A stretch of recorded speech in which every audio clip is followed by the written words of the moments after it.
দাদা সরস্বতী পূজার চাঁদারা। চাঁদা? হ্যাঁ লেখো। তা কত লিখবো?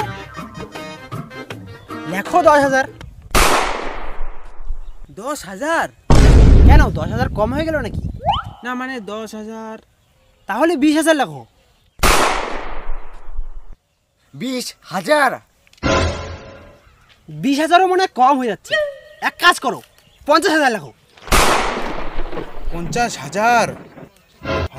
আমি লিখতে পারবো না, তুই লেখ।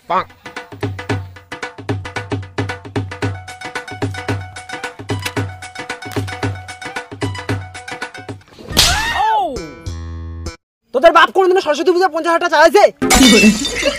50,000 টাকা লাগে। 5 টাকা নেই।